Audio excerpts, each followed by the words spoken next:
So habit number one. Habit number one is time management. It blows my mind the number of sales reps that consume their days with extremely low or no priority activities. There's a famous diagram that came out where it said that there are things that are important and unimportant and need to be done now and don't need to be done at all. And the amount of sales reps that spend a lot of time on stuff that they fabricate as being massively important. Someone will call them up and say, hey, I got a question about an invoice. And the sales rep will be like, oh, I got a call. I'd better drive all the way across town just to show up and hand deliver that invoice to that customer, when I could have emailed it to them, or I could have followed up with them when I had more time to deal with them. But the problem is that a lot of sales reps do things that are low priority. If I can give you any piece of advice, if you sit down and you really look at it, 20% of your activity creates 80% of your results. So the number one thing you need to do is focus on what's going to get you results. And anytime I bring that up, the same thing always comes. It mattered to me when I'm out selling. I make sure that I am in front of decision makers. I called it belly to belly. I called it being in front of the guy who can write the check or the gal that can write the check. I find that the more time I spend with key decision makers and the more I invest in them, the more they're willing to invest in me. I find too many people when they go out, I would not spend any time at Starbucks.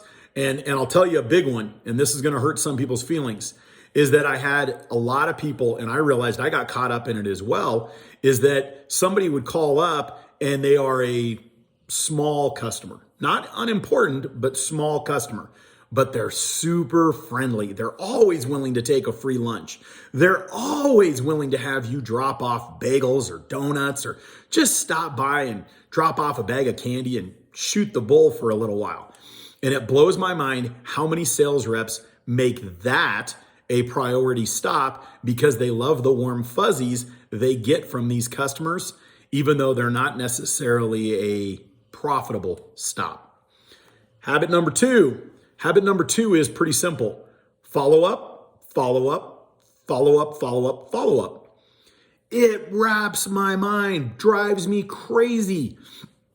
Anytime I had an opportunity, literally, I would make sure I have it grained in me, like stuck in my head, that I literally have to call on somebody a minimum of 5 times.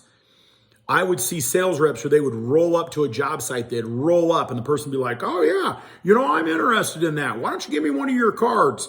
And the sales rep would be like, oh, okay, give me one of your cards. Nothing. Everyone out there has a sales rep, if you're a sales manager, where you said, hey, what happened with that big deal that you were working? And the sales rep inevitably says, well, I got them a price sheet. I got them a quote. I got them everything they needed. I emailed it all over to them and I never heard back from them.